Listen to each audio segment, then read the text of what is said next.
AK cyber news కి స్వాగతం. నేటి ముఖ్యాంశాలు. మహానగరంలో సైబర్ నేరగాళ్ల హల్చల్. 8 మంది సైబర్ నేరగాళ్లను అరెస్టు చేసిన ఢిల్లీ పోలీసులు. Mumbai cyber help line recovery చేసిన 114,36,00,000. కొత్త జాతీయ సైబర్ సెక్యూరిటీ స్ట్రాటజీని అభివృద్ధి చేసిన ప్రభుత్వం. సిబిఐ, ఈడీ పోలీసులు వీడియో కాల్స్ ద్వారా అరెస్టులు చేయరు. Indian cyber crime coordination centre వ్యాఖ్యలు.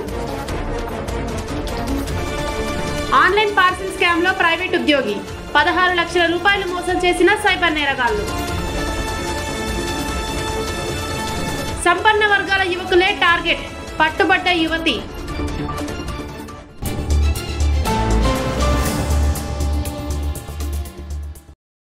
గుర్తు తెలియని వ్యక్తి ఒకే రోజు 3 చోట్ల 1,50,000 రూపాయలు కాజేశాడు.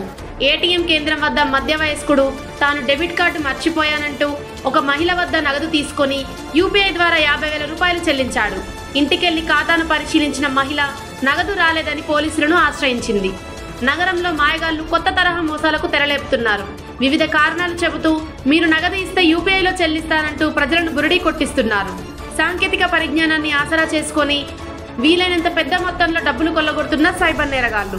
పరిచయం లేని వ్యక్తులతో నగదు లావాదేవీలు జరపడం ద్వారా డబ్బు నష్టంతో పాటు కొన్నిసార్లు పోలీస్ కేసుల్లో ఇరుక్కునే అవకాశం కూడా ఉందని అధికారులు హెచ్చరించారు.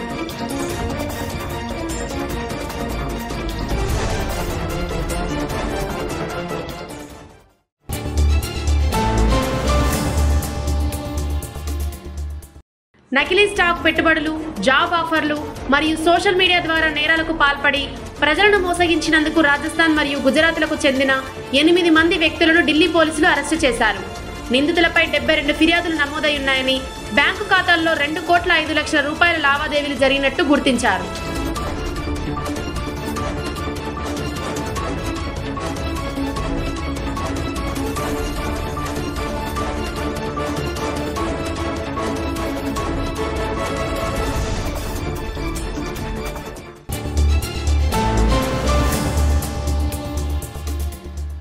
గత 9 నెలల్లో ముంబైలోని సైబర్ హెల్ప్ లైన్, బ్యాంకులు మరియు పేమెంట్ గేట్వేల సహకారంతో సైబర్ నేరాల బారిన పడి మోసపోయిన బాధితుల కోసం 114,36,00,000 రూపాయలను రికవరీ చేసింది. జనవరి మరియు సెప్టెంబర్ 2024 మధ్య హెల్ప్ లైన్ కు 46,002 ఫిర్యాదులు అందగా చట్టపరమైన ప్రక్రియల ద్వారా నిధులు తిరిగి ఇవ్వబడ్డాయి. మోసపోయిన బాధితులు వెంటనే 1930 హెల్ప్ లైన్ ద్వారా సమాచారం అందించాలని పోలీసులు కోరారు.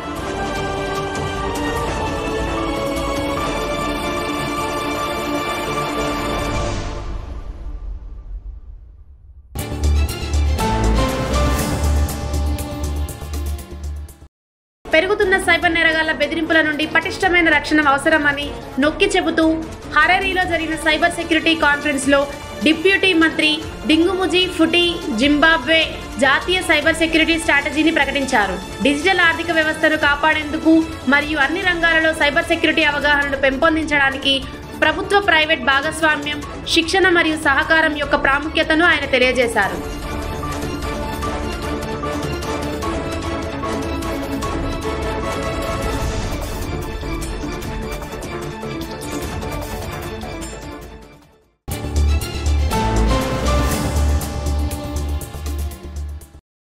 Indian cyber crime coordination centre పెరుగుతున్న డిజిటల్ అరెస్ట్ మోసాలకు వ్యతిరేకంగా హెచ్చరికలు జారీ చేసింది.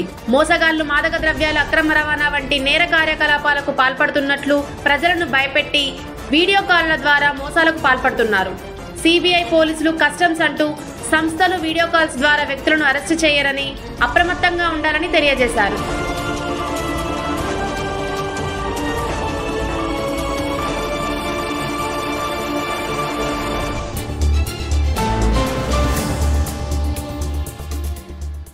హింజేవాడికి చెందిన 27 ఏళ్ల మహిళ పార్సిల్ స్కామ్ లో 16 లక్షల రూపాయలు మోసపోయిన సంఘటన వెలుగు చూసింది. కొరియర్ ఎగ్జిక్యూటివ్ గా నటిస్తూ మోసగాడు తన పేరుతో ఒక పార్సిల్లో డ్రగ్స్ దొరికినట్లు బెదిరించి ఆ మహిళ బ్యాంకు వివరాలను తెలుసుకొని 16 లక్షల రూపాయలు కొల్లగొట్టారు.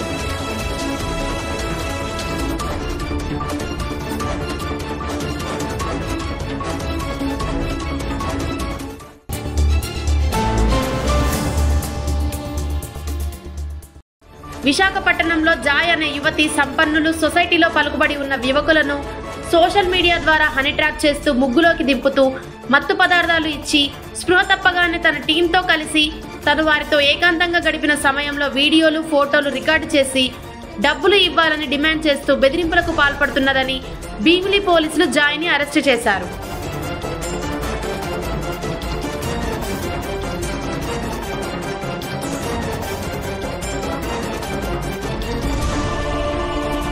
AK Cyber News 24/7 cyber crime news channel.